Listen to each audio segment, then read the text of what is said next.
Lighting very dark this morning, boy. All right. Morning thoughts. Morning thoughts. Morning thoughts. Shout out to Miss Goldie Robinson. Thank you for being the first one in this morning. We work with some different kind of lighting this morning. One of my box lights are missing on purpose. I just wanted to see something, but I mean, I like what we get. Anyhow, shout out to the people going out to work this morning. Shout out to the people coming in from work this morning. Extra, special, big up, shout out to the people who work multiple jobs. I have the utmost respect for you. Shout out to my entrepreneurs, my stay at home moms and pops, my retirees. Shout out to the drivers. Shout out to the Uber driver, Lyft driver, truck driver, taxi driver, food delivery drivers, round town and long distance truck drivers. Shout out to the school bus drivers, the garbage truck drivers. Shout out to the crossing guards taking the kids to school. Shout out to law enforcement personnel, medical field personnel. Shout out to lawyer, doctor, Indian chief, whatever your job description is. Construction workers, heavy equipment operators, chefs in the kitchen. Shout out to secretaries in the offices. Whatever it is that you do, can people call you a pastor or something there? As long as you're working hard for yours, shout out to you. Shout out to every single clean-hearted, good-hearted person who wants good for others as much as you want good for yourself.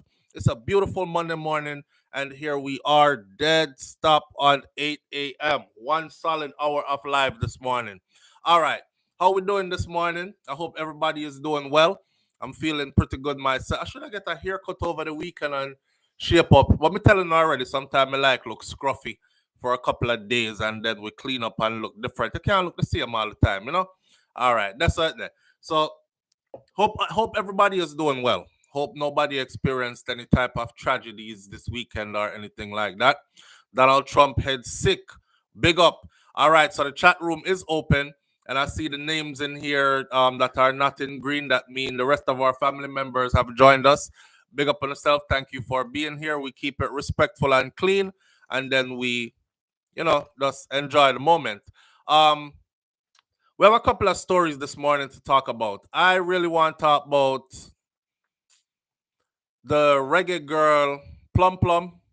We've been following her story since the incident happened where, Plum was getting ready to go off to the US. She played football very well, and a lot of people wanted her in different places to come play and represent them.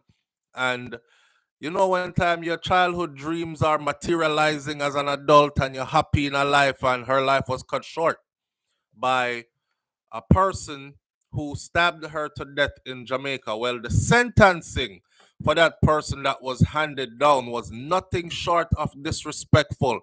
But it also highlights something that I've been speaking about for the longest. So we'll get into that. BPO sector. The BPO sector in Jamaica, is boasting that they currently hire about 60,000 Jamaicans. So when I saw that, I had to go look this up. I thought the tourism industry would have put out a number like that. So I guess if you're not working at the tourism industry in the BPO sector, I was like, what is that? I don't claim to be the smartest person, but I like to research and find out. So I had to go find out what it is. We're going to talk about this because a lot of BPO sector workers went off in that comment section. I said to myself, said, boy, I guess them can't say that to their bosses at work. So they say it in the comment section under the videos or articles, right?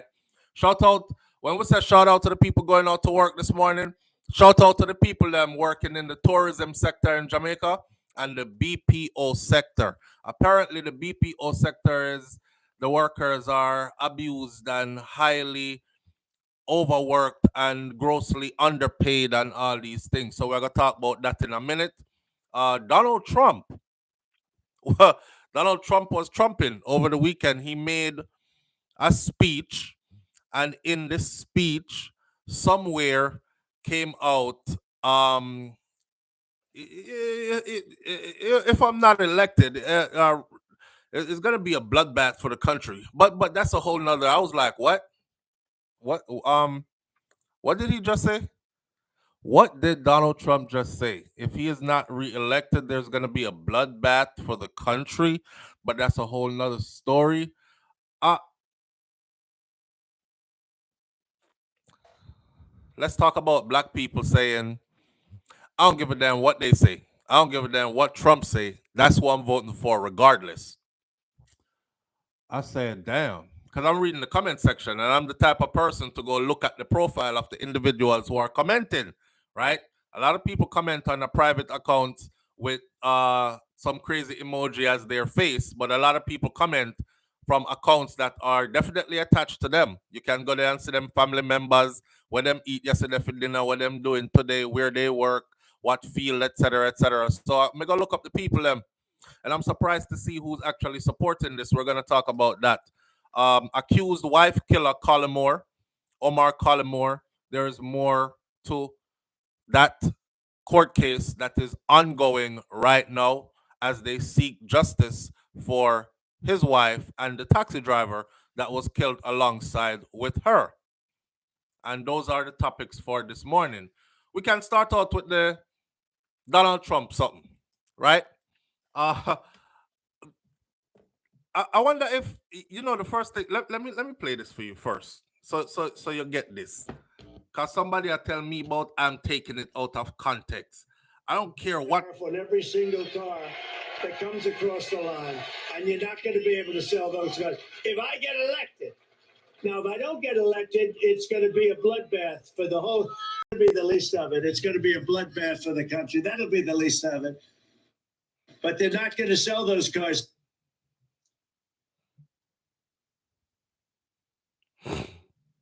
Rich Badness, it wasn't AI. Okay, there's a show actually called Full Context. First of all, I watched this. You see, this is what I don't get.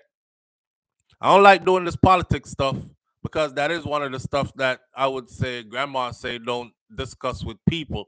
Anytime you discuss religion, paycheck, and politics with people, problems, right? Religion, remember this, I'm telling you this morning. Anytime you discuss religion, paycheck, and politics with people, problems, right? Religion, oh, I'm Muslim. Oh, you Christian, we can't talk because your God ain't the right God. Paycheck, oh, damn, you working more, you getting more than me, and I've been here longer than you. And politics, oh, you a Republican, I'm a Democrat. Y'all stupid. We can't. Religion, paycheck, and politics is problems, right? But we're gonna dive into some politics this morning. There's actually a show that is called Full Context, and what Full Context does is they take chopped up pieces of anything, they verify it first to see if it's true, and then they discuss it and in its full context. So nobody come with the this is AI. And while you're at it, I said yesterday when I first heard this, I said, imagine if, humor me for a second. I said, imagine if President Obama had got up on a stand in front of a bunch of people giving a speech and said something like, "Oh, if I don't get reelected, there's going to be a bloodbath." But that's a whole nother story. What what do you think would happen? Do you think they would extend him the courtesy of even saying, "Well, you didn't hear it in its full context"? Do you think? Nah. That should have never came out of his mouth, period, is what they would have said. I don't give a damn what the context is that you're trying to say this should have been viewed in, and you're taking it out of context and you have to hear the full speech. I went and I listened to the speech. It still didn't strike me as it belonged there. It just never belonged there, period. But what's crazy is I see black people jumping up and saying, I don't give a damn what y'all post about Trump. That's who we voting for. That's you see the thing about the internet that I've learned is this. It'll be a million black people on the internet. I don't give a damn about Trump. That's who I'm voting for. When voting time come, cut that number in half because half of them won't be going to the voting polls. They just have other things to do. I don't know. Some work 2 jobs, some don't work at all, but they on the block chilling. Some, I don't know, them busy, them they are Keisha yard.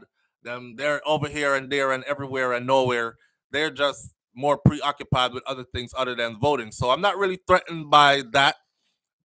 say, oh, they're really going to turn out in those numbers, but just to see them out and see what they're supporting. And then there's this culture online as well. Say, for instance, right, you get online and you say something, and one person says, oh, you so stupid. All it takes is another person to see that same comment get 10 likes, and they jump on it too, right? You really are stupid. Then another person comes and see that comment, and the comments are building up. So it's like they want to be on the side of what they call the winning team, whether it's right or wrong. Wherever the numbers are, this is where they want to be. So it's not even them being intelligent, thinking intelligently, voting intelligently, looking at who they're voting for. They go where the crowd swings. Now, with Donald Trump making this comment, I, I can't play the whole material because it's not mine to play, and these people definitely have copyright infringement that are strong.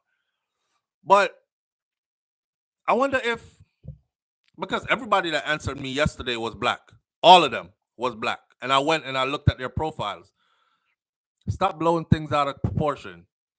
Oh, you're programmed. Go and listen to the whole speech and put things in its proper context. You're taking it out of context. So I did. I wonder if y'all know that if there is to be a bloodbath, how else could there be a bloodbath? I want somebody in the comment section to answer me so I can further this along. How could there possibly be a bloodbath here in the US? If Donald Trump is not elected and a bloodbath happened, what would have to happen to cause this bloodbath? Let me see if anybody is on page. What would have to happen to cause this bloodbath? I just need one person to say it. What would have to happen to cause a bloodbath? Talk to me. Your military ain't coming for you. I mean, who else is going to cause a bloodbath? Hmm? Immigrants? Immigrant Immigrants are defenseless, okay? Vampires, Dagger 876. Immigrants are defenseless. Them damn immigrants. Ain't nobody arming no immigrants to come for us in no large numbers like that. War, right? Kaz Robinson says KKK. MJ says black versus white. Um, One of those kind of things. Civil war, maybe, or some other type of war. Now, I want black people to understand something, right? You know, we really are our worst enemy at times.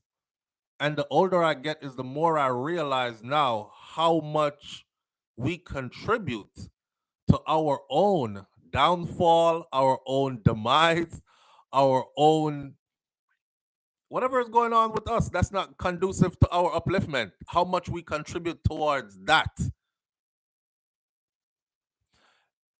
Civil war, that's a good one, Jen Jones. Political war, Dagger 876. All right, check it. Um, I want black people to understand this. I gotta choose my words carefully. I want black people to understand this. If any of that starts, right, just know that you're the first to go. You are. Listen, if any of that starts, you are the first to go. And not only are you the first to go, you're gonna be the ones who know nothing will come of it. Nothing will come of it. Just the same way how every time you get shot down, hey, driver's license registration, and you're like, okay, it's in my glove compartment. Pop, pop, pop. Oh, I was just reaching for uh police officer walks. The police officer feared for his life because you were reaching for your driver's license registration. Yeah, but I didn't know he was reaching for his driver's license registration, Your Honor. Well, you told him to reach for his driver's license registration, or you told him driver's license registration, please. And most people carry that in their glove compartment. So he said, okay, and reached for it, and you got scared. Well, I don't know if there was a gun in there. I pop, pop, pop, pop. You're the ones that always get no justice. None. So Go over there and continue to listen to the rhetoric and hear people. Somebody asked me yesterday, SouFlo, will you be voting for Donald Trump this year? You know, I'm in limbo. I don't know. I don't know. Let me tell you why. First, I was like, I don't like the immigration situation. I don't like that the border is now. This is an immigrant speaking, right? The nerve of me. I don't like the border is wide open situation. It makes me feel like something is happening. But with something, it makes me feel like something sinister is happening. But putting things into perspective and understanding what's going on, now I'm not really too. I don't care anymore about the border. Something. It's not no invasion. It's not no invasion. They only call it an invasion when people of color are coming through, right? When their kind's coming through, it's not an invasion. It's their relatives coming over. They're coming to visit and overstaying. Check this out. There are a couple of moving parts here. For one, when the information was released that for the last 5 years, the U.S. military has not been able to meet its quota, that was worrisome to me. And then I heard the conversation in Parliament about tabling a deal where migrants coming in could see their way to citizenship through military service. If you don't know or notice, the world has changed. The world has changed in a way where there are more millionaires or more high earning young people now than ever before. The internet gave rise to a boom of online working.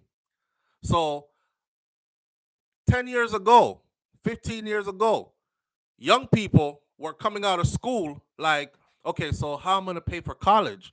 Well, I could serve honorably in the military. And they even used to have 2-year contracts for the military, which I don't think they have anymore. I think you got to go 4 or better, right?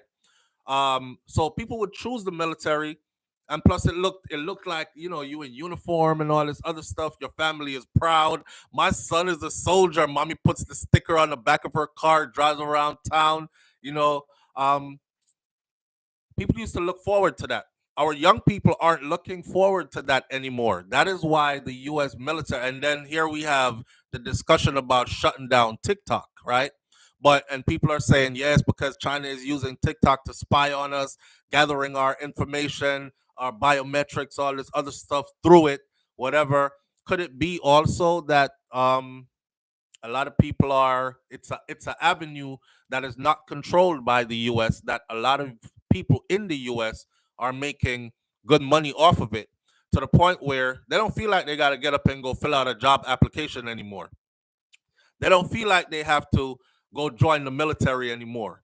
They don't feel like they, because I look at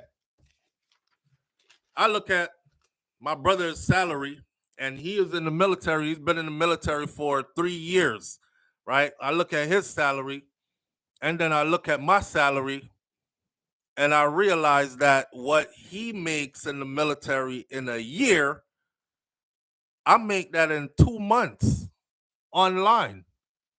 I'm not going where you go in and then risk having being sent to war and risk and having people tell me what to do. I could wake up whenever I feel like it.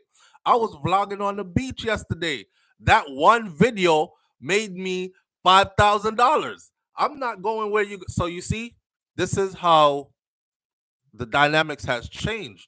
Now, these immigrants that are coming in, they're not trying to be social media influencers and TikTokers and all that. They're looking for a way out.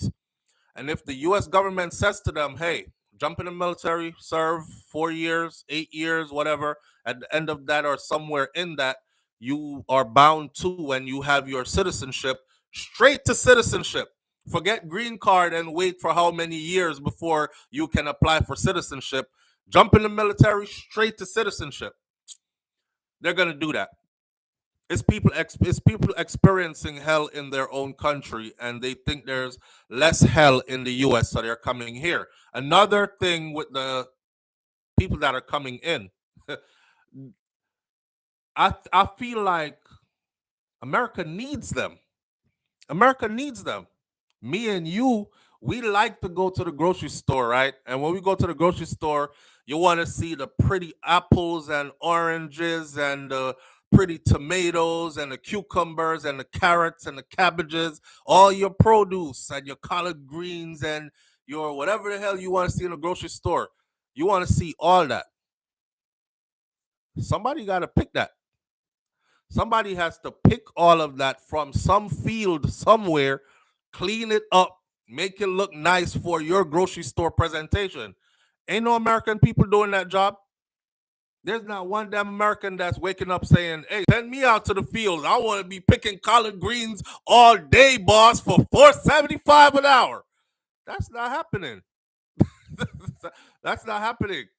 So, so these people are going to fill those gaps. Also, so I want to pick collard greens all day, son. When I'm done, you can send me to the carrot field because I heard they pay 75 cents more over there. I'm gonna do double time today. We about to get rich. Ain't none of us doing that. Ain't none of us doing. Matter of fact, if you tell any American right now, you gotta go to the fields and pick some oranges, so the price on orange juice can go. We sure love some orange juice at the breakfast table. Oh, we like poultry farms, we like eggs, and we love chicken, and we love beef. Who working on all those farms? What y'all think them things come from out the sky?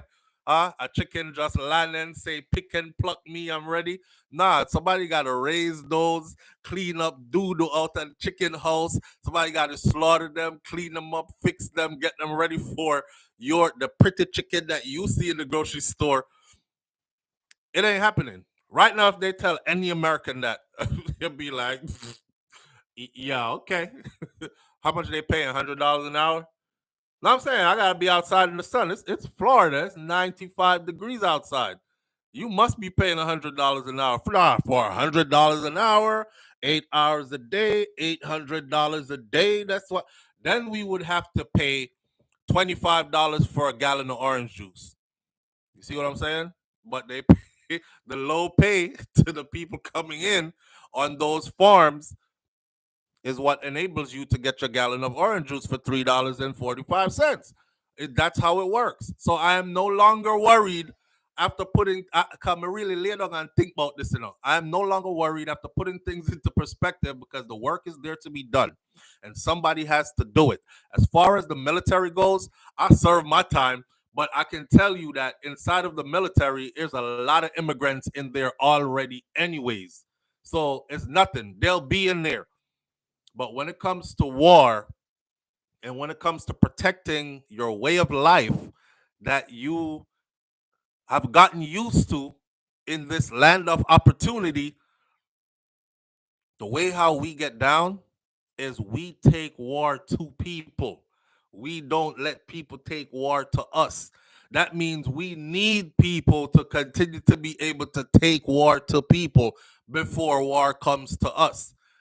No American wants to wake up one morning and see Chinese tanks rolling down your streets, past your door, your front door, soldiers aiming their guns at you, and their Chinese telling you, get back inside, close close door now.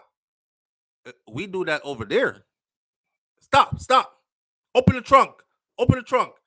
Dakasiara, junta. You don't want to do that. So we need them. Now, with that out the way, with the immigrants and people being paranoid, oh, they're surrounding us and somebody is going to give them guns and make them come get us. I don't think so. I don't think so. They not ready. I don't give a damn how many of them they send in. They not ready. That's like virtually impossible. All right. They'll be blown to smithereens. I'm telling you. But for the other things I just said, they need them for that. Now, with that whole bloodbath stuff that Mr. Trump just said, I know he's gonna walk it back because he is good at walking stuff back. But I'm amazed that that he's been cleared, right, to be on every ballot. He has been cleared. A Supreme Court has said that it is illegal to keep him off of the ballots. So he is going to be the contender for about the JLP. He's going to be the contender for the opposition party. So right now we have what Democrats in power. So he's going to be the contender for the Republican Party at the next election. Obviously, they've all pushed him to the front and they're supporting him now. Once that happens, he's the man. That's what it's going to be. Um, I'm on limbo. I'm on limbo. I don't see no other reason why I would vote. And plus, Trump was in power before. And he said, oh, build the wall. I'm going to build a wall. I'm going to build a wall so big. It's going to be so grand. It's going to be so big. And how are you going to build a wall? They asked him. And he said, I'm going to let the Mexicans do it. I knew the wall wasn't going to get built. When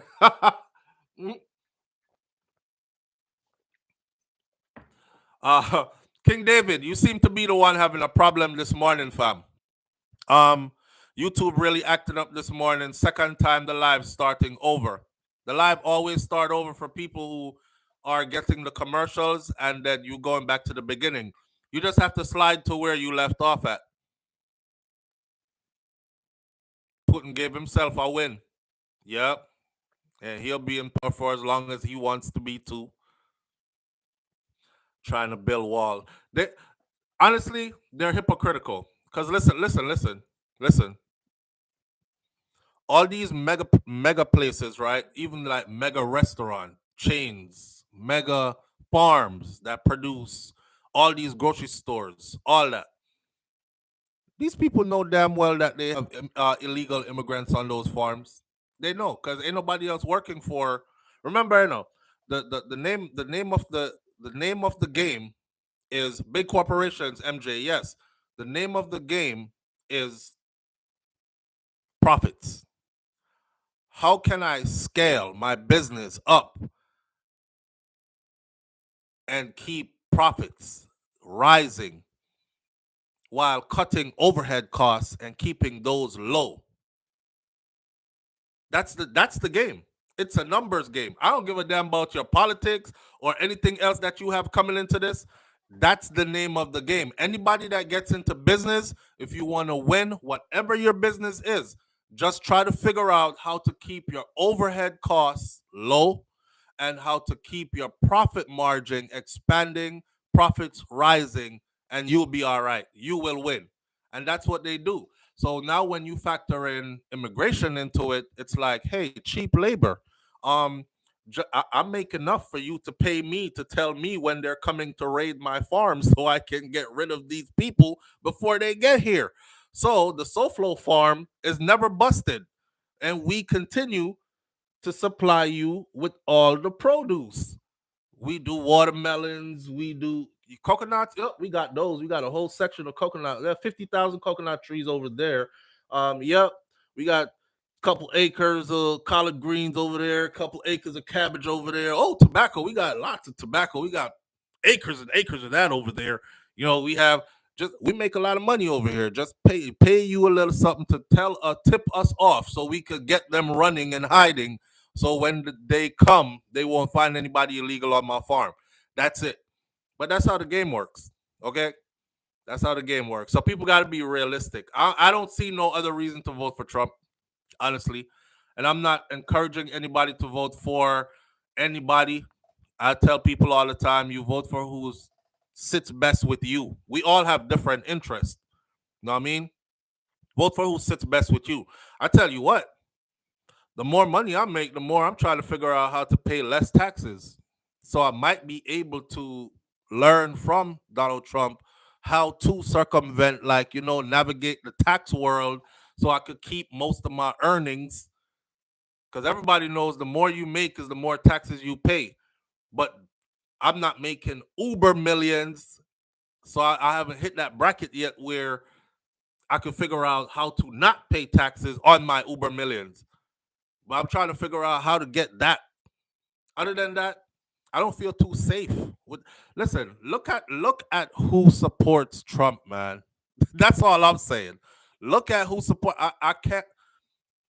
I live in the South, and when I see the big trucks roll through with with the rebel flags, and they kicking up smoke and blaring the country music loud, and they just disrespectful. If I play rap music that loud, everybody has a problem. Spitting and chewing and spitting tobacco. They looking at you like, your time coming, boy. You like, hey, I'm an ally. I'm a friend. What? Why my time coming? I didn't do nothing. I'm trying to vote. That's how I see a lot of black people that think that no matter what, Trump 2024. Yeah. When them people get together, your, your ass is bait, okay? You over there talking about, I'm your friend. Why me? They're like, yeah, boy, your time's coming, boy. Your time's coming. You're like, I voted for him. I voted for the same person you voted for. Why you doing me like this? Y'all will see. Whitner. Hold up. Live on the air with SouFLo. Good morning. Hey, SouFLo, hold on. Give me 1 second. Let me take you off Bluetooth. Oh, please do. All right. Yeah. I'm your friend. Why you doing me like that? Morning, family. Good morning, family. How you doing this morning? I'm blessed, man. All right. Hey, I keep telling you, I told you before, you need to send me your PayPal thing. I tried to do it and I still haven't gotten through. You didn't respond to it. I send you a PayPal request. I have to go do it again. You need to forget. Yo, if my PayPal is SouFLoTV number mode and get more results. No, man, my PayPal is SouFLoTV. What happened was I was switching phones. So now I juggle 3 phones, but my PayPal, I got it fixed up. I'll try to look you up again. Yeah, it's just SouFLoTV. What I'll do though, I'll send you like a 5 cents request, and if you reply to it, then we can. You understand? All right, brother. All right. Another thing too with the Donald Trump thing. Listen, tell the people them to stop this Donald Trump, because I'm in Canada. I mean, I tell you, say Trudeau do a lot of mess up in Canada. When I'm letting the Indian student in, I mean, I tell you, say them a mess up the place, fam. How them a mess up the place? Yo, you see, if you have a little break, come in pan a little thing, you used to do the under. Yo, them a mess up the place. Them are run it, and what they're doing now, they're even robbing their own. They hire their own, and them because them can underpay them own. And they're just messing it up. Like before you could say, yeah man, Johnny, you can't come to Canada, man, you can't get a job. No, you can't do that no more. Because they're bringing in their own and hiring their own. And they flood the place. And the funny thing is, they're not taking care of the place. Like I'll open the car door and throw one garbage bag outside. And these are things. So when Donald talk, you have to overstand. Say the man is coming from a place that the man has pride. I don't believe in pride, but Donald have pride. And he said, I'm a proud American. We built this country. And now him alone built it. America's built off the back of slaves and immigrants. Just like Canada. Right. Immigrants built Canada. Right. But nowadays you're bringing in the lackadaisy. Remember, if you watch Kings of Kings, where the African king to do, throw out the Indian people them out of Africa. Because they weren't being productive. They were just nonchalant, and them only want the easygoing job. But I don't mean to call no name, but yeah, but that ain't the case here though. They don't want no easygoing job here. I just explained that. They want the jobs that we don't want. But here's the thing. That's the thing though. No, it's not Indians are doing it. Let the Mexicans in. Because like you said, who wants to pay $15 for a jug of orange juice? Right. But we as the black community, remember in Living Color, when thing they say, yo, hey, SouFLo, I used to work like a 5 job, That part, believe Dorothy it or not, T. Where you say it was yeah. Yeah, kill me with G. No, I used to do. No, I'm serious. I leave That's Jamaica how I and I'm built my in Canada working 5 jobs. job. You know what I mean? And then when we go for work 5 jobs, I can't be wrong. Hey, Go when back he on live in Jamaica, color, I tell you that. when he live in color did it, you know, I'm like, yo, how the man you know them thing yet? Because it was true. my mother had 3. Before I come up, big up Missy Brown, me Isaac Buchanan, call out her name too. Seeing. Big her up. Seeing. Big up Missy. Yeah, man, Missy, our sister. Yeah, all right. All right, my brother, big up yourself. Listen, man. Immigrants are there. We need immigrants, but the immigrants and the people them need to learn how to coexist together. True. What's happening? There's too much favoritism. That part. All right. Manners. All right. Respect, fam. Bro, listen to me good, right?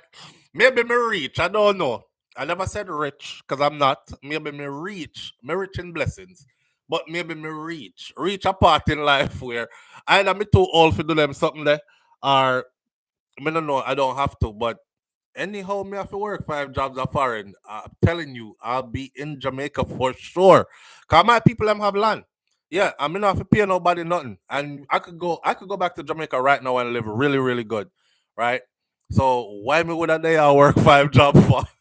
Yo, but big up to the people who do it, man, because some people are come from some situations, you know.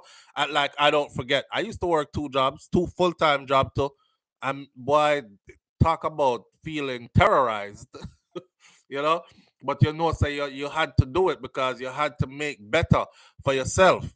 I tell a story all the time. People, they see but they don't know. You know what I mean? I was working 2 jobs, man. 2 to 10 and then 11 to 7. 2 p.m. to 10 p.m. at night. I'm going to get off of my 10 p.m. job. I have to flash it, go across town. I have to clock in by 11 p.m. and work from 11 p.m. back to 7 o'clock in the morning with no break. I did it for a couple of years too. Them kind of work there. When you're done, you look like any wrinkle up paper bag. You know, any which part you sleep and you wake up, your face just stay just like that for about half of the day. Cause you can't even thaw out properly. You know what I mean? I'm back to the grind again. No, sir. Yeah, who has to go through it, they have to go through it. And I don't look down on it because holy power we have to go through it too. We just reach a place now where we don't have to do it no more. But I understand the journey, right? Understand the journey. That's why sometimes I talk to some people and I tell them, so, get up and go do something, man, and work on them things that never talk about, so you want me come slave out myself. No, lazy, you're lazy. But slave out yourself. How you think some of us made it to anywhere at all? We did have to slave out ourselves to and not have no pride about it neither. You understand? So you could go do the same. Do it and use it as a stepping stone to get to somewhere. This is why America is called the land of opportunity. It's not, see, people be mistaken this, right? People feel like America is called the land of opportunity because you come here and stuff just falls in your lap. And there are opportunities everywhere, and they're all easy, and you just pick opportunity off of the opportunity tree. Right? This one now work. I grab that one there. That now work. I grab that one there. It's the land of opportunity because you can make it, but you're gonna have to work your ass off. Yeah, the system is rigged in a way where the more you make, the more you pay back to the government. You understand? If you just look on like when somebody win the lotto, how the hell you win the lotto for $100 million and you only go away with 37 million, 40 something million? What happened to the rest of my $100 million? It's the same thing when you start making money. Your paycheck gone. Your money is gone. Your entrepreneurial money is gone to taxes. But you have to pay them in order to live here. But what you do, you scheme, plan better, strategize better, learn the system better, study and learn the system better, align yourself with people who know how this works, so you don't end up in prison for tax evasion and other things. Cause some don't play about them things, and you work harder, all that. But you have the opportunity to be able to do it, to be able to grow, right? Long as you're not lazy and over here complaining all the damn time, you can make stuff happen. And that's why America is great. See, I'm not lie. Let me compare it to Jamaica, then we move on to our next topic. In Jamaica, I know a lot of people, man, that have drive and ambition, and the resources is not there, and them they're trying their hardest to like gather up the resources to make that next step there. And the opportunity to get to the resources is not there. You know what I mean? Here, it what?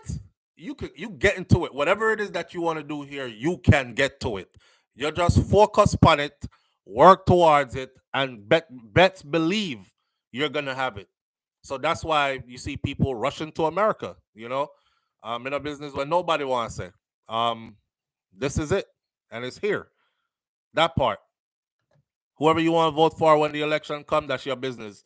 I never do a show where I tell people to vote for this person or vote for that person. I don't business. Just like your religion is not my business, how much you make on your paycheck is not my business, and who you vote for is not my business either. I'm not running no political campaign over here.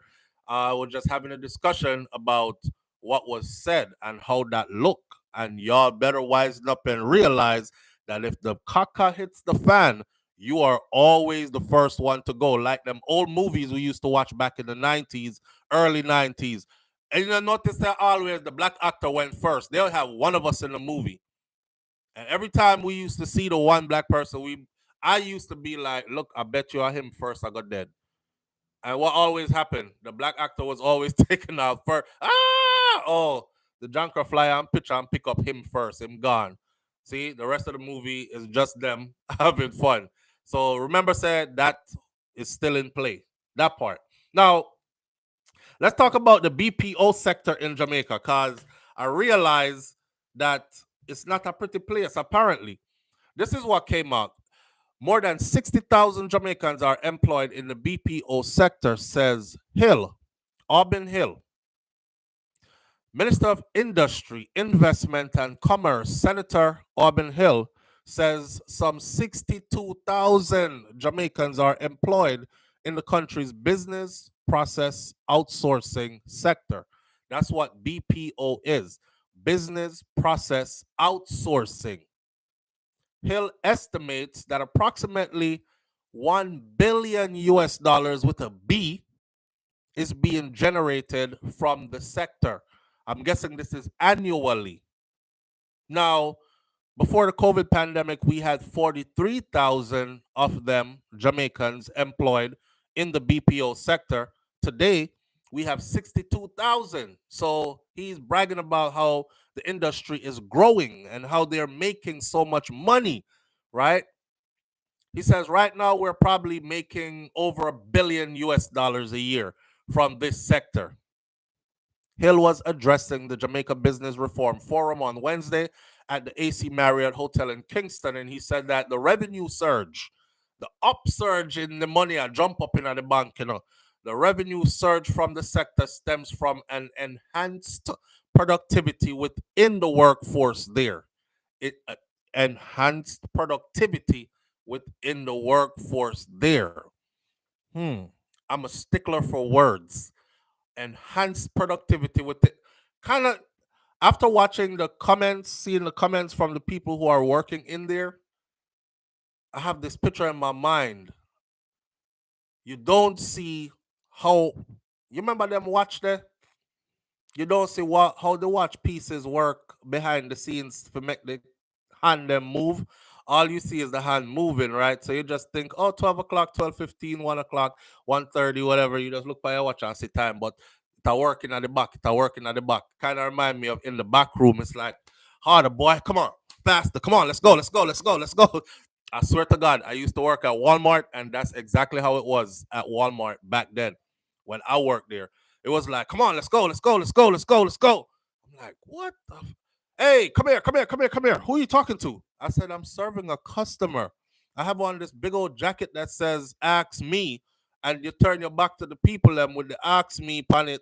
They actually took the ask me off of the Walmart jackets. But they used to say, ask me on your vest. And the people them used to ask you, hey, where can I find so-and-so? And you had to learn the store and be like, you could find that at aisle 12. And if you didn't know where it was at, you had to bring them to it and find it for them. Them I watch you in the back room, about 500 camera, and they watching and they watching and they look and say, there goes SouFlo. He's talking to that person for set a timer. Well, he's been talking to that person for over 120 seconds, standing in one place. He's not asking. Then you hear, SouFlo, could you come to the management office, please, immediately? You run, go around there, and they're like, hey, we saw you on the floor. You can't be in here having your personal conversations. So I'm helping a customer. I don't know that person. Yeah, well, if you're going to help a customer, move around while you're doing it. Walk. I started getting really uncomfortable in there. See, which is what I'm reminded of when I hear about this. The upsurge, increased productivity. The increase of productivity is the single most important factor which will drive growth in this country. We can't duck it, he said. To achieve productivity as well, Minister said that the Jamaica Promotion Corporation, or JAMPRO, has been collaborating with the BPO sector to train workers for that sector. I want export. I want growth. But we can't do it unless we become more productive. So we train. Last year, through JAMPRO and BPO sector, we trained 509 supervisors and managers in the BPO sector. All sounds good. All sounds good up front. So for those of you who still don't know what that, majority of these are like call center jobs. Okay? Majority of these are like call center jobs. Now, the people who are working in the call center field, I'm getting a lot of mental health complaints. I see one person said, I would not wish that job on my worst enemy. If somebody did tell me before me did go there. One next person said that job that turned me now an alcoholic because my nerves mash up after me leave work every day. Me have to find something to drink soon as me get off. And these are the kind of right that we mad. Yeah, Jim Brusky said that we mad your BBC. Morning, SouFlo and family. Miss Loving Life, good morning. Thank you for being here. But feel for the people, them. Listen, you got to do what you got to do. Very, very cheap labor. Where uno alone make the money from it, and not the workers. When them a pay at Jamaica, them can't pay that a foreign. But uno gladly take it up here thinking uno do we a favor. This is the sentiment of these. So when you hear them saying, oh, we've hired 60,000 Jamaican, we've created 60,000 jobs. Why people cuss me when I say, yeah, but is it 60,000 jobs that people can live off of, a decent life off of? Because they're going to work. Them all give the work. But can they live a decent life off of the 60,000 jobs you've created? See, these politicians get in front of you, especially when it's election time, and they're like, we've created the most jobs. 60,000 new jobs in the BPO sector is now strong with 60,000 employees when we only had 42,000 before the pandemic. So we have more than bounced back. We're doing exceptionally well. Have y'all talked to the people who work there? And the sad part is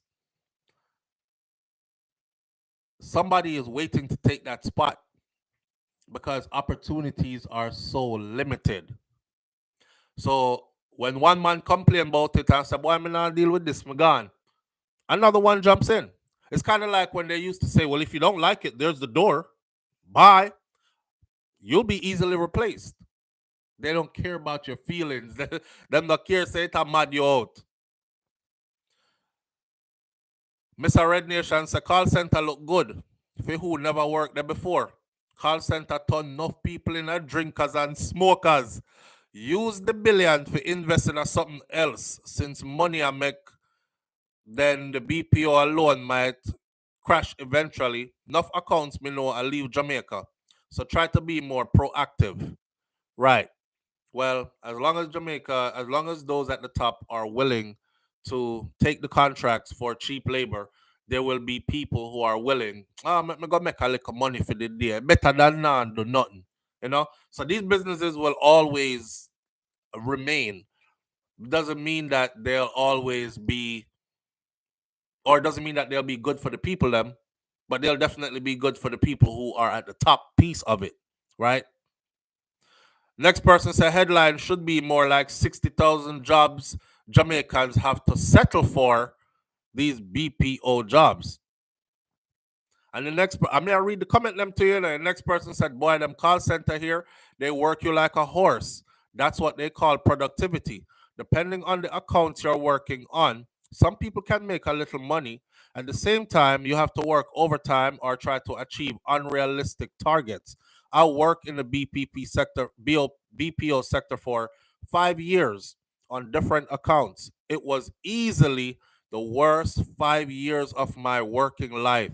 I was stressed and depressed for years, stretched myself thin to achieve a less than decent pay, overextending myself more than I needed to. The day I left call centers, my mental health gradually improved over the years. I will never work in a call center again. Now I have my own business and I'm happy I took a chance on myself. These BPOs and government are making billions from the deals, while the customer service, sales tech, and reservation reps employees have to scrape what they can to survive. This is not progress or something to be proud of. The base pay for any call center job starts at 10 US dollars, nothing less. 10 US dollars a what? I mean, no says not 10 US dollars an hour. Wow. Somebody says 60,000 a month is the pay. Jamaican is not something to be, it says Jamaicans, this is not something to be chess about. 60,000 is the pay monthly. It's disgraceful and disgusting. Then you think that this is an achievement. The average call center salary is $3.50 per hour. That is less than the federal minimum wage in the United States of America. Go do some actual work and then speak, Muppet. So the people went off in this section, right? 60,000 a month, 60,000 Jamaican dollars a month is the average pay. This person, let me see how much that is. Hold on there. Talk to me, guys. Google. How much is 60,000 Jamaican dollars in US dollars? 60,000 Jamaican dollars equals 389 United States dollars and 28 cents. That can't right. That can't right. Shout out to the people going out to work this morning. Shout out to the people coming in from work this morning. Extra special shout out. Shout out to the call center worker, them, the BPO sector workers. Jesus Christ. God have mercy. No man. But you know, it's set away. It's set away. Live on the air with SouFLo. Good morning. Yeah, man, morning, SouFLo, man. Morning, family. What going? Yeah, I talk about the call center thing. Yeah, the BPO yeah, man, sector. Big up yourself, man. Yeah, man, yo, them people are the biggest scam sector in Jamaica, my friend. Scam sector? Them pretend, yeah, man, scam sector, I call them, man. Majority of man, them black from them place, scam them go turn in G. And these things in general, you work at them place, brother. You don't work and them scam out your money. No matter how you're making money, they take your money. They tell us you're disqualified, this, you're above at this and that, brother. Just because they know I'm paid. So they have ways to take back the money from you or for lessen the money you get paid. Exactly, bro. So you imagine it over. You get a BSP which is 30,000 and you get an opportunity to make at least 140,000. It's when you make all of them the target, then make all of them the goal. When they say, oh, you're disqualified because you miss 1 hour on this. Oh, you come at work and you say you log off for 1 minute and this make you disqualified. So you're not about to get the $30,000. The better than find every way to take your money. And idea you left with it, and I pay week and you left for it, you know, you want to get one look stipend. You get what I say? Wow. Brother. Stress. Yeah. Fresh brother, man, I tell them, man, I work close to nobody at all to work at them place. I boycott Jamaicans to boycott them place, brother. Because guess what? You pay people them $3.50 an hour. Mm-hmm. The same work where Americans get at least $20 an hour, but man, and I same work. For matter of fact, more work here than what Americans do at the music. You know what I say? Right. And they know I'm paying. They know I'm paying. What them costing there? So they intend in general. When you say you have brains and know them things, you know, Yeah. Yeah, man, I them things I show you. 6 years, I do what I tell you. I can't tell, say you talk from experience. Me that wait for you done ask, talk for me ask you. So you say 6 years you do out of that. Yeah, man, really, man, no joke. I got things to show out in my G. You Say know, put somewhere right. But it's stress and mental. It all I take for your mental health in general. The man said it totally take by your mental health is not pretty. Cause your phone low and people them can't really hear you, you know, so me have to tell them what you say. Well, thanks for putting us on page. You know, me I say make we understand what I go on. See? Yeah, man, brother, man. Big up yourself. Manners and respect here. Yeah, Damn. He said he's not gonna say he didn't get nothing out of it, but the toll it took on his mental health and the ways how they scale your payback by saying, oh, you came in late a couple of times, you clock out earlier, so you didn't qualify for this. By the time you end up getting your money, it's way less than what you were supposed to get. Live on the air with SouFLo. Good morning. Hey bro, what's it? How you doing? Good morning. Good morning. Good morning. I just came in on time to hear about the call center thing. Right. In Florida, you get paid like 15, you have call center 20. stadium. Like in Fort Lauderdale here, they advertise for like 20, 22, 25. That's a little bit more expensive down there to survive, to be honest. So it's a little bit more. Right.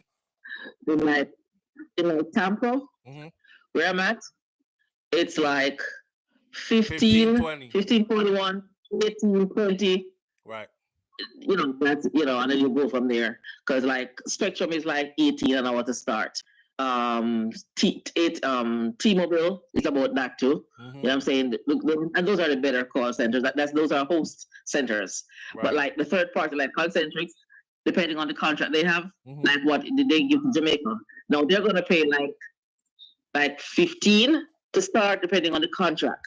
For example, like the Mercedes-Benz contract would be like $15.41 pretty much. They've been here for a while. But like say, one part of the contract would be 16 because it's probably a little bit more complicated. You understand? Right. And but when you compare it to what Jamaicans get, it's something else. Because what I think happened is that for call centers, one person owns the call center, or there's the owner, and then if the call center says I'm going to pay you per call, they get paid. The person who owns it gets paid according to how many calls the center takes. Understand? Right. So now I think the onus is on the person who owns it to barter for a better rate. Because like the site directors, they're the ones who actually go there and find the business. And when, say, for example, a Mercedes-Benz wants to come to the call center, they say to them, and they want to pay only 15, whatever, not an hour. Then I say, look, your thing is a little bit more complicated. You want white gloves treatment for your customers. You need to pay a little bit more. You understand what I'm saying? Okay. So it all depends on who is doing who is doing the negotiation. And what I want to think though is that these companies in the US pay the Jamaican owners better. But what happened is that they don't. I mean, if you can only pay, if you get in, if in the US you're getting 15 an hour, about to hit the nail on the head. You about to go on. And you can pay all your workers in Jamaica only $300 and something a week. God darn, they're gonna do that. Most call centers, a lot of call centers are going to Jamaica. I mean, it's a cheaper deal for them. Yeah, you know what I'm saying. It depends on the site. Not $300 or something a week, you know, a month. Yeah. So the breakdown is in the negotiation between those at the top and the counterparts that are coming in. And Precisely. Yeah, and I believe that that money is paid, but how it trickles down is where the problem is. Right. Now we're talking. Right there. You said it. All right. I tell you that from experience. I tell you. The people in Jamaica don't want to pay the people better money. Yeah, it's them that want to pay. Because even here, I mean, every call center offers benefits. You get 401k, you get health plan, and they can't say because they gotta pay that in Jamaica why they pay the people less money. That's bullshit. Right. That's plain bullshit. Absolutely. So they need to. I think the government needs to step in. When Mark Gold becomes prime minister, he needs to look into that because it was the PNP who started call centers. I think it was Philip Powell who he told the story how he got his friends and connections to started getting call centers in Jamaica. So they need to go back to the drawing board and say, you pay these people crap. That's bullshit. Seriously, some kind of oversight. A month. Yeah. $6,000 a month. That's crazy, man. That's not even 1 week on my pay. That's bullshit. Thank you. Excuse me. Thank you. Thank you. Thank you here. Thank you now. All right. All right. So you see, we have our next topic to talk about, right? And we're gonna breeze through it. But let's finish out this segment by saying this. When we see stuff, we say stuff because we love our people and we understand that things could and should be better and that they're being taken advantage of. So when you hear some people are talking nice on the side about, you always a chat about Jamaica like you live here. You know, live here, man, chat about foreign. You better understand, say, we're being advocates, a mouthpiece for the people them who don't have a platform and can't say nothing we are going with them. Modern day slavery are going right in front of your face, and poverty is not nice. So people are basically forced into taking those kind of jobs. When I drive around up here, I mean, they are foreign, I drive around just in my area alone, right?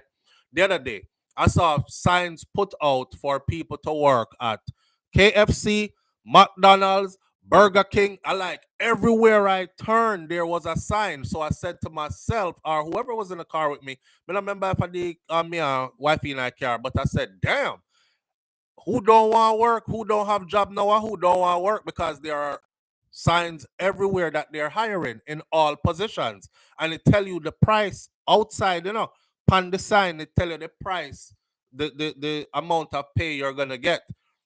Flipping burgers, $15 to $18 an hour. So me want me people them in Jamaica know say the same thing how them there KFC at work at $15 to $18 an hour. Them over here are get it. And then there's another position above the 15 to 18. It's a 15 to 18 to start. And then it said $21 to $25 an hour for upper position, like a manager position. You're gonna manage the store or whatever. Ain't nobody in Jamaica making no $15 to $18 an hour in KFC. And I'm not saying they should, because you know the difference of the dollar and whatever, but the amount they're making compared to what is being made here, not just KFC, I talk about everywhere. All these companies that now pop up in Jamaica and are doing well there. You have Pizza Hut in Jamaica, you have Burger King, you have KFC, you have Taco Bell, you have whatever we have here, they have it there. But when I look at how much the workers make there compared to how they get paid here, it don't look good. It don't look good. And it's the same thing that's going on with these call center jobs, BPO jobs, where they're bragging like, yeah, we're doing good and we're pulling in more than $1 billion US. You say that in your tailor-made suit and your silk tie. That money then not trickle down right though. It's not. It's not. So yeah, like the caller said, somebody need to do something about that and put an oversight on it so they handle it from the lower level. How it is negotiated, the contracts are negotiated coming in, that's one story. How that money trickles down to the day-to-day workers is a whole nother story. And I think is at that part that nobody is really paying attention to, you know? But again, man, I said this before, I say it again. Big up to my Jamaican people, because we make poverty look so stylish that people want to be like we all over the world. Them not understand, say, I take we hand ton fashion more time. I like Granny used to say. or we just make do with what we have and them kind of thing there, or we deal with what we can deal with and use what we have until we get what we want and them kind of something there, and that's how we feel with thing there. But moving right along, it's Stacey and William says it's not adding up. Yes, SouFLo, that is it. Thank you. Oh God, Lawrence says. All right, moving right along. We do this for the love of our people, my friend. I want to go to Jamaica and my people them feel good around me and me feel good around them. You know, and nobody a premium and look for me like, yo, them just fly down from far, So I say, I know only for money them man them make. Because the people them now make no good money. Not no money where they can live a decent life off of. And somebody have to say something about it. Yeah. All right. So, let's talk about this one now. I'm going to breeze through this one in like 5 minutes just so I can get this out there and then go on to the Collymore story, which we'll keep for the last one.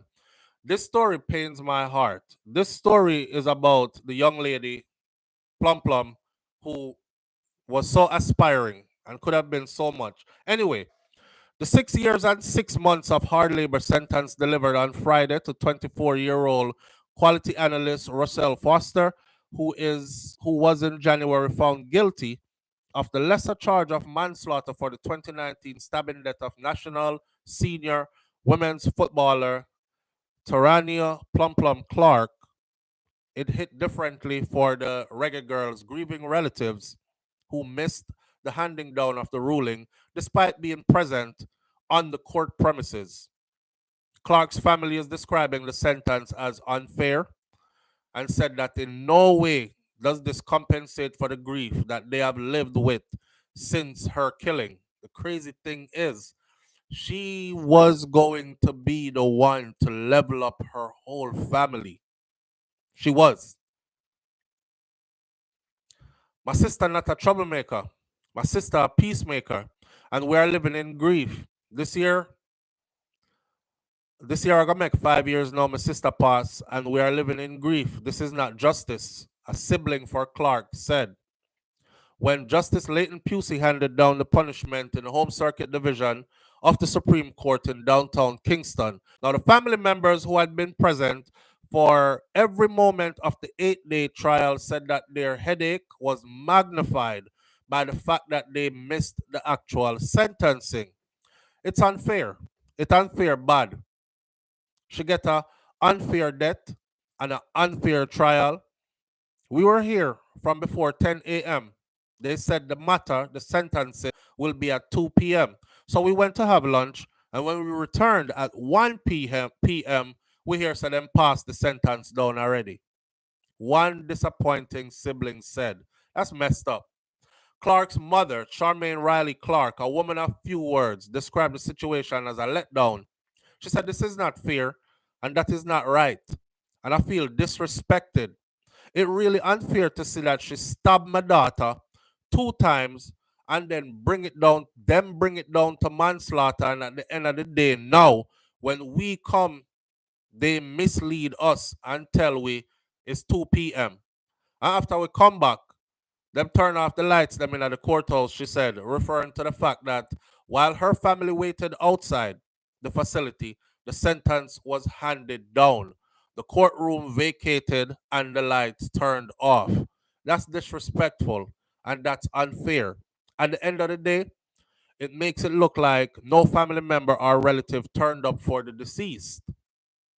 When the Observer inquired about the change in time, because they told the family 2 and the family came back at 1 and it was already done. So when they inquired about the change in time, the newspaper was told that the trial judge had called the matter forward because the court reporter that was assigned to the courtroom for that day had personal difficulties they had to attend to.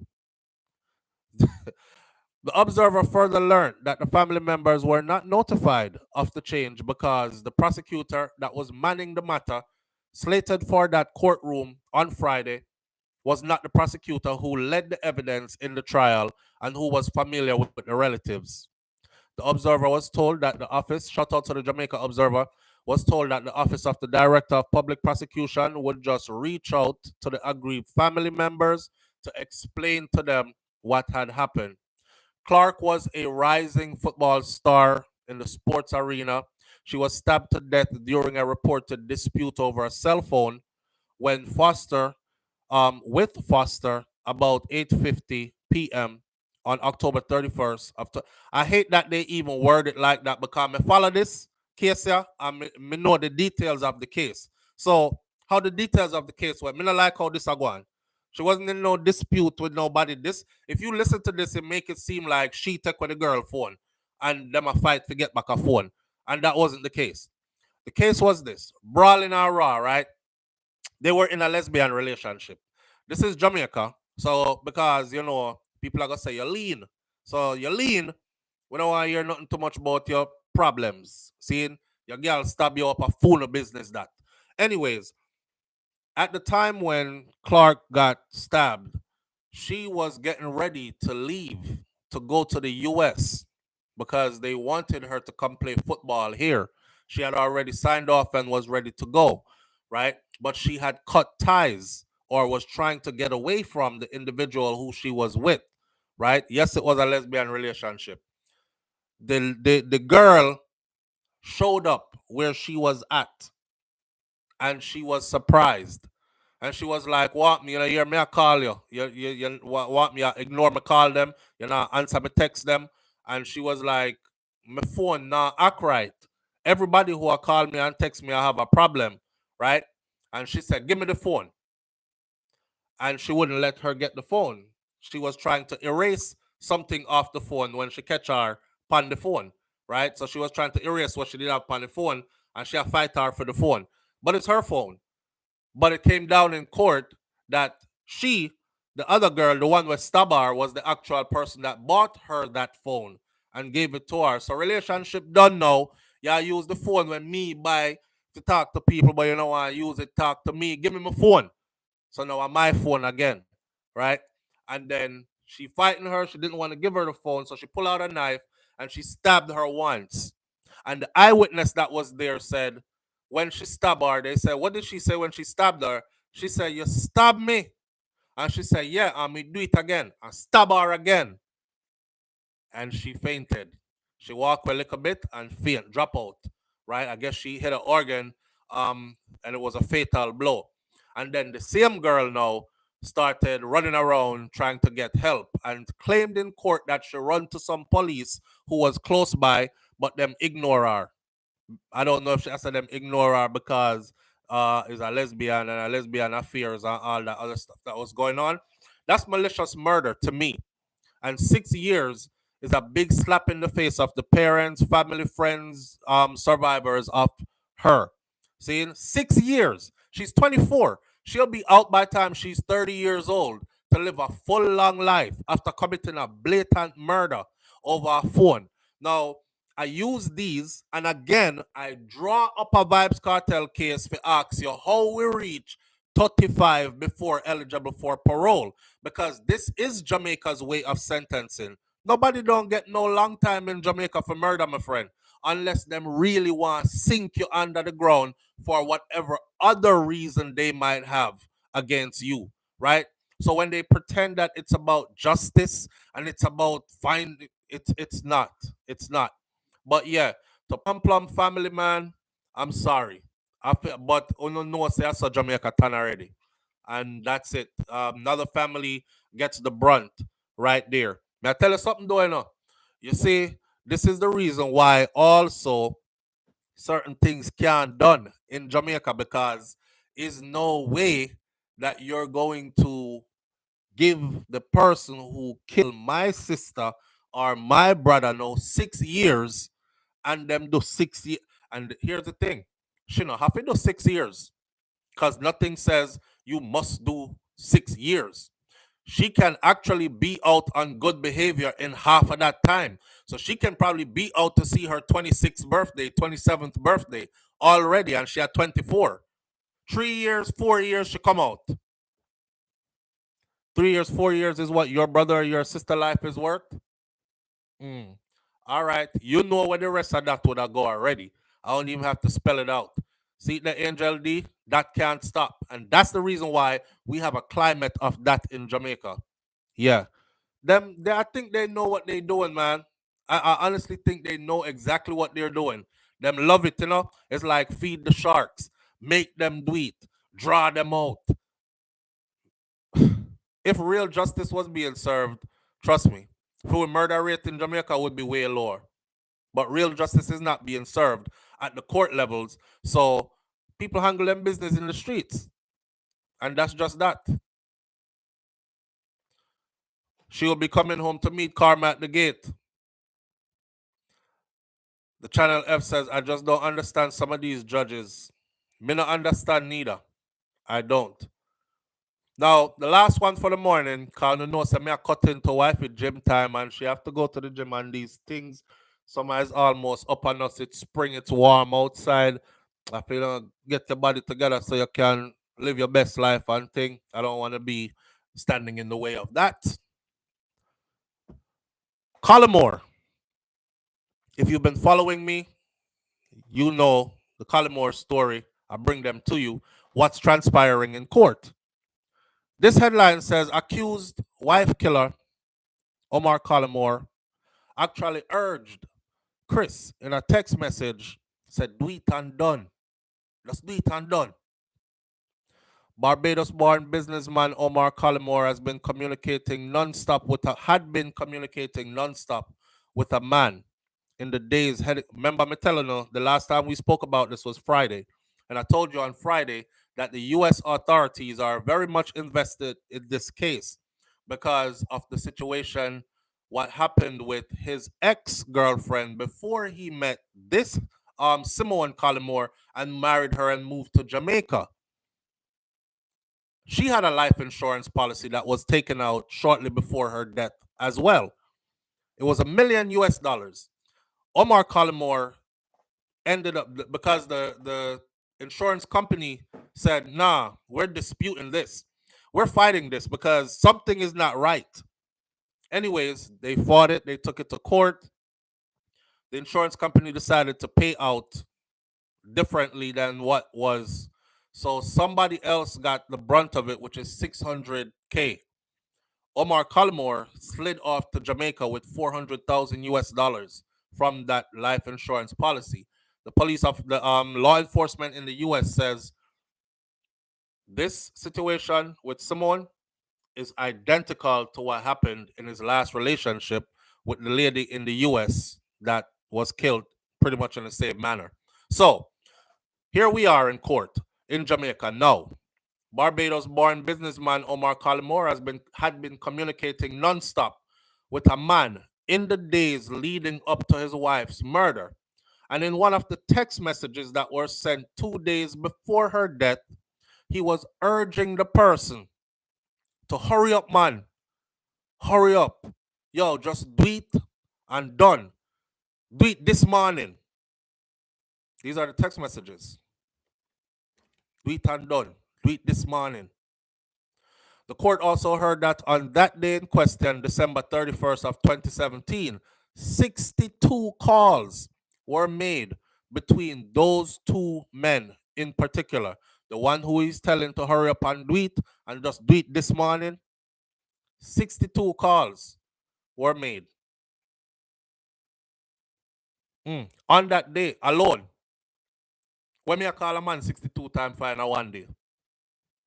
The 32-year-old Simone Campbell Collymore, described by a relative as the consummate wife, mother, businesswoman, the centerpiece of the family. She was shot 19 times at the gate of her Stanley Terrace St. Andrew home on January 2nd of 2018.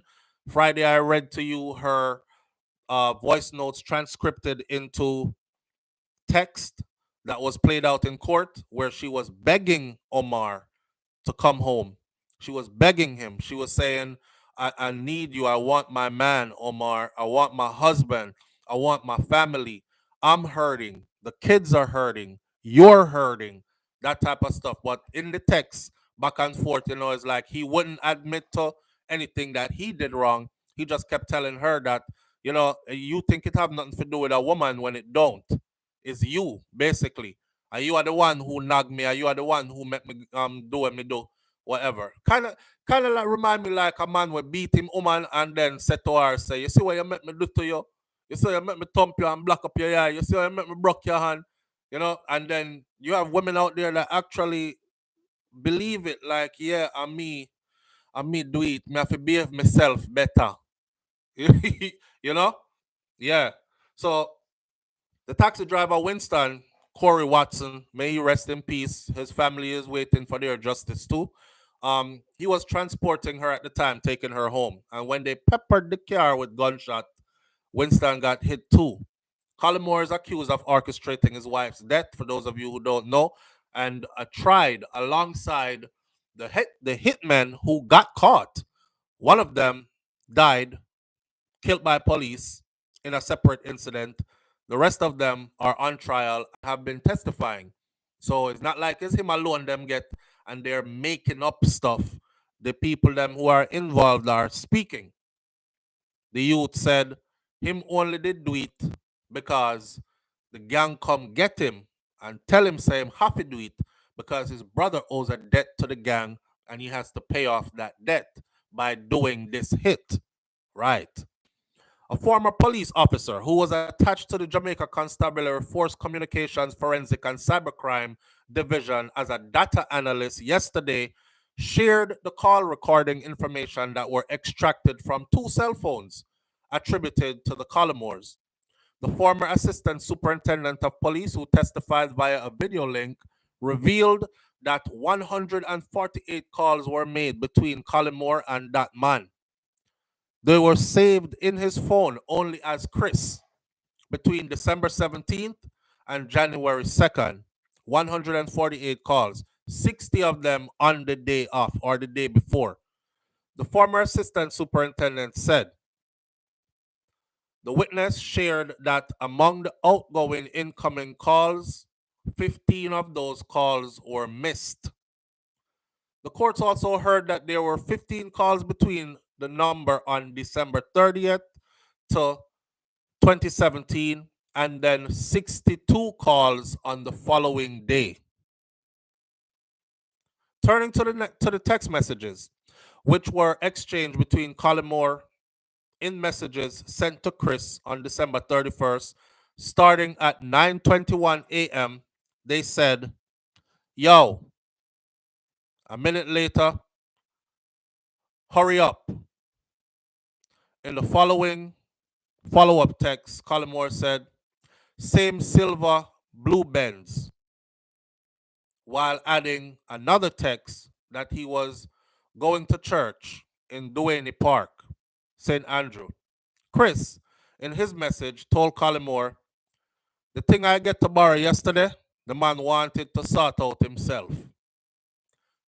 Collymore shortly after told him, "But do this and done. Do it this morning, bro, and we're done."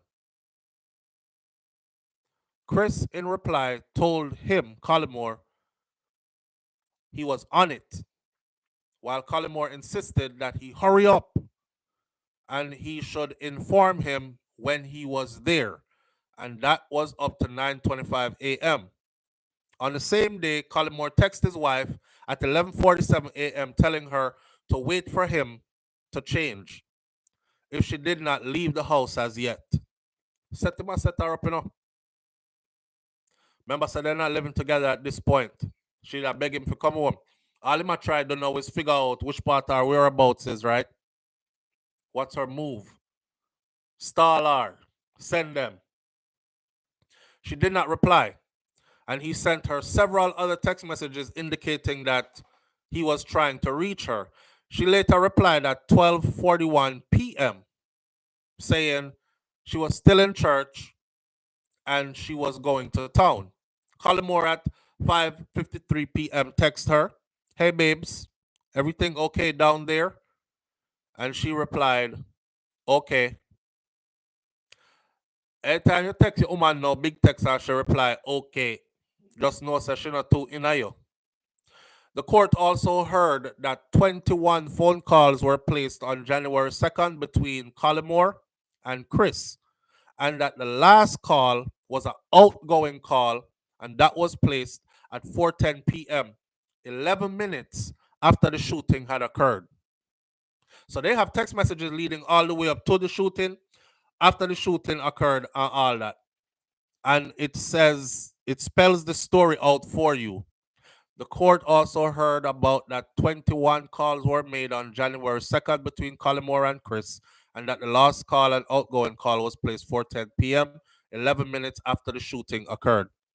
Earlier in the trial, during text messages shared between the couple's phones, Collymore inquired of his wife if she wanted to visit a doctor at St. Andrew Memorial Hospital to do a medical report for her insurance coverage.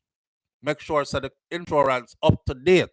For yo, yo, uh,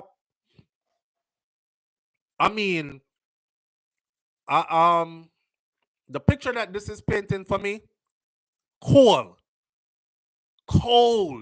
You have to be a cold ass person. You understand? All woman you tell you about she love you and she want your husband and she want you home and the kids are hurting and we have to keep our family together. And then she went on to say that I could see that you don't want me though. So you know what?